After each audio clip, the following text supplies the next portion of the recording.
Okay, as I predicted, plenty has happened since we last spoke on yesterday's video, and plenty more will happen between me doing this right now for me and you watching me do this right now for you. It's quite confusing, this YouTube thing.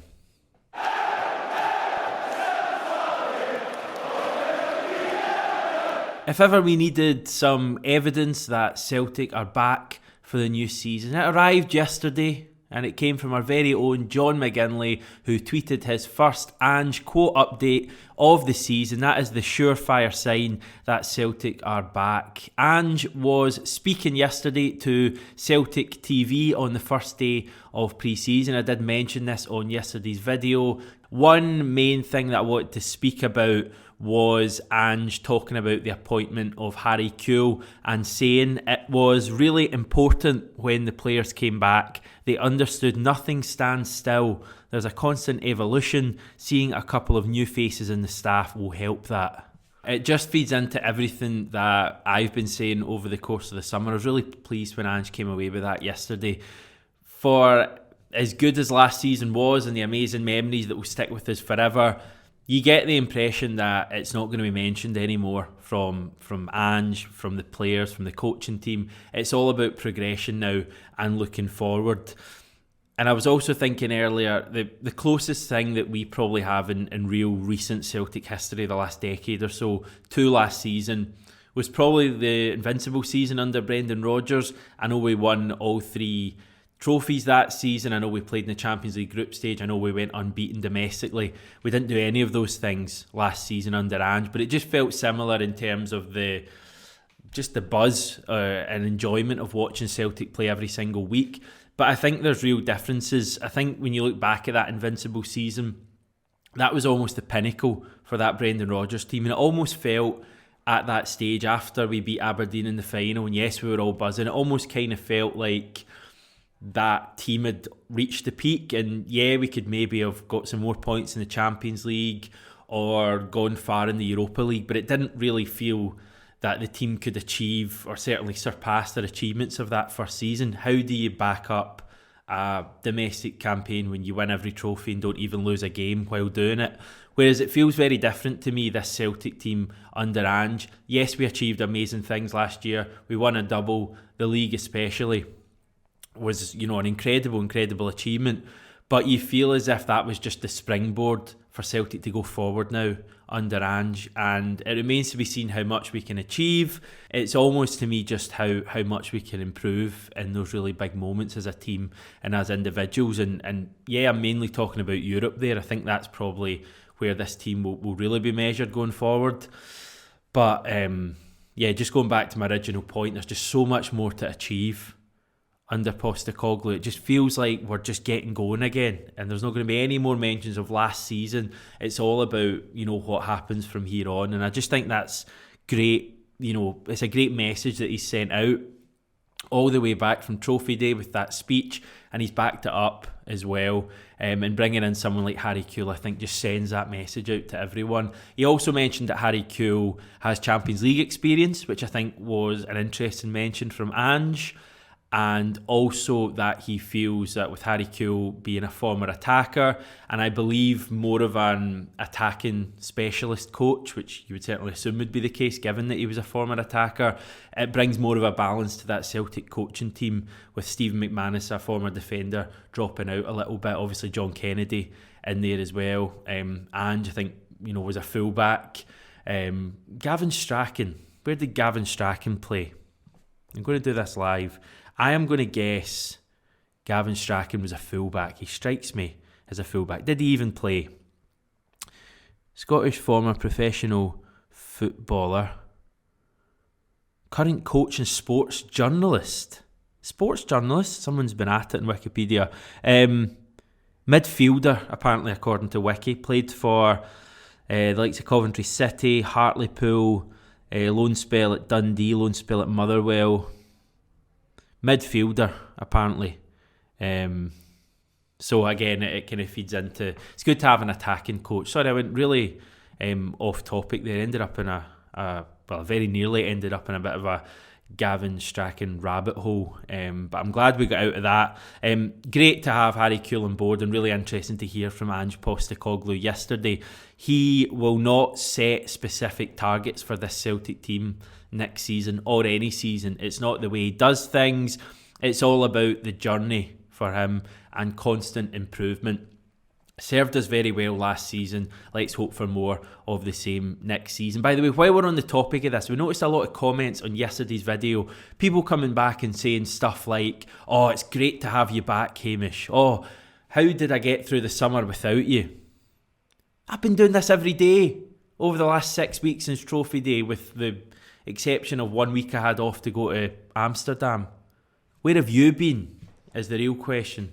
But how many of you actually take a break over the summer and are now coming back to the channel? If you're one of those people, let us know in the comments below, because I'm quite intrigued by it, and I won't slag you off publicly. But good to have you back with us. Now, the other thing about Harry Kewell, Celtic posted some interesting footage yesterday on social media. It was titled Lennoxtown Unfiltered, I believe. Yes. And it was basically footage from training, but without that daft background music. It was raw footage. You got to hear the shouts of players. You heard shouts of, "Yes, Gucci, Gucci," presumably towards our Japanese holding midfielder. And we also heard Harry Kewell addressing the players, saying the hardest thing in football is to play simple. Someone should get that written on a mug.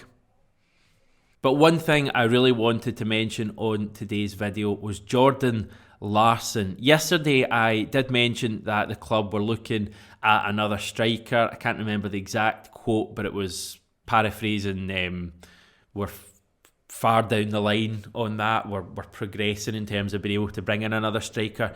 And then some very interesting news dropped, and you'll be well aware of it, I'm sure, that Jordan Larsson, who's seen here with his father, Henrik, I think his dad's name was, is leaving Spartak Moscow. He is a free agent, and I think that is mainly down to the chaos that's going on in Russian football and just Russia generally at the moment. He had spent the second half of last season on loan with Swedish side AIK alongside former Celtic player Mikael Lustig. And yeah, it's an interesting one, this, because Larsson is obviously the son of Henrik Larsson. And I think previously people would have hoped that Jordan Larsson would have gone on to play for us, but it was felt that he was out of our price range, given that he is 25 and has scored goals virtually everywhere he has played. He netted 15 league goals in 29 matches for Spartak Moscow this season before last, which is a pretty impressive total. And while he did struggle last season, obviously other things going on there, he has showed enough at his previous clubs in the likes of Sweden and the Netherlands, and not to mention that he's a full Sweden international as well, to suggest that he would make a good signing for Celtic, even if you took away the fact that his surname is Larsson. I think it's someone that would certainly be of interest to Celtic. I don't know too much about him other than his goal scoring record. I'm going to come clean on that. I'm not going to tell you that he would definitely fit our system, but I think this is a player we should be having a look at, even if his surname wasn't Larsson, given his situation and the fact that he's become a free agent. Obviously the chances of this happening are pretty small. Ange would have to be a fan of it. He would have the final say. He doesn't strike me as the kind of manager who would sign a player for sentimentality reasons, even more so when it's not his own history, it's the history of Celtic. But then again, stranger things have happened, and I know we'll get loads of comments from people below saying, you know, why should we sign Larsson? We don't want to ruin the Larsson legacy. We shouldn't just sign him because of who his dad is. I get all that totally, but you've got to be a very sad, cynical person if it's not giving you kind of butterflies in the stomach, imagining Larsson possibly with a number 7 on his back, playing for Celtic and scoring lots of goals. I do realise I've just bumped off my favourite Celtic player, Gigi, from the number 7, so apologies about that, but we can make it work, and it would just be incredibly exciting. Would Jordan Larsson be interested in coming to Celtic? Well, in 2020, he gave an interview saying, "For me, Celtic will always have a special place in my heart. Not that I've played there in that sense, but it was the first place where I saw football as a young kid, going with my mother to see games when my father was playing. That's where I have the biggest memories in my head. You'll never walk alone. You have all the scarves before the games and everything. So, of course, it will always have a special place in my heart. But at the same time, since my father is who he is at the club, I think for me personally, if I would ever have the chance to play there, then I would like to establish myself even more, make my own name before I would play there if that chance would ever come up. But of course, it's tempting." So a little bit of a word jumble at the end there, but Larsson Jr. would certainly be tempted. Celtic will hold a very special place in his heart, and it would just be exciting. Come on. And he's a free agent. Yes, he'd probably have to take a wage drop to come to Celtic. I saw a chat that he was on about 30 grand a week in Russia with Spartak Moscow. But I emphasise, it's exciting, isn't it? Come on. Right, elsewhere, a few other bits of news to chat about, and I just want to batter through them. The Green Brigade are closing in on their £25,000 TIFO target, with a full stadium display being promised for Flag Day against Aberdeen. Very exciting. That is going to set the perfect tone for the season. Hopefully, I'm assuming the message will be, we never stop. We on one stand, never on the other stand, and stop on the other stand with the main stand getting nothing. I'm assuming that's the way it'll go, but it might be something even better than that. Certainly wouldn't be surprised. Celtic are set to loan out another left back. About a week ago we heard that Liam Scales has departed for Aberdeen, and now it seems like Adam Montgomery will be heading out as well to St Johnstone. He actually spent the second half of last season with Aberdeen, didn't have a great time of it at Pittodrie. Think there were injury troubles as well as Aberdeen just being a complete basket case of a club last year. St Johnstone weren't much better, in fact they were much worse last season, but I get the impression they'll be a bit stronger this coming campaign, and that may be a good place for Adam Montgomery to play and get some game time. He was catapulted into the Celtic first team far too early last season. That was a result of us not having no squad depth at all for the first half of the season. He played a lot of football for us. He didn't really have a settled position either. Left back, left wing, he was kind of going between the two, and I think his form suffered a little bit. But I think, when he first came into that team, he showed plenty of promise to suggest that he can be a big Celtic player, and he's still so young as well. So good news there. In other left back news, Emilio Izagiri seems to have retired, but it's all a little bit vague. We'll do our best to keep you updated on that if an official announcement does come out. He was just posting it on Instagram last night, but as I say, it's all kind of vague because he's had some injury troubles as well lately. The SPFL have announced the prize money for this season's Premier Sports Cup. That is the Scottish League Cup in old money. In terms of money, actually, the total prize pot now stands at £2.157 million, which is a rise of around about £150,000 from last season.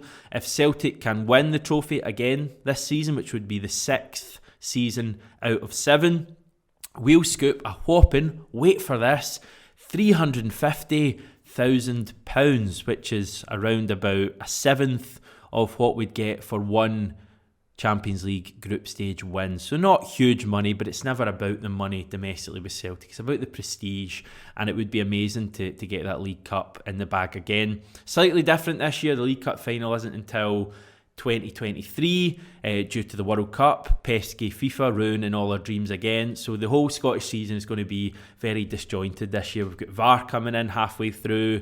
We've got a big mid-season break, but much earlier than usual. League Cup delayed. Scottish Cup's going to have effects too. It's going to be a strange season, but buckle in for that one. And a final bit of news, Josip Juranovic is definitely 100% staying at Celtic. And how do we know this? Well, on Instagram, he told Joe Hart, "See you soon, mate." There we go. What were you all worried about, everyone? Glad we could put that one to bed. We'll speak to you tomorrow.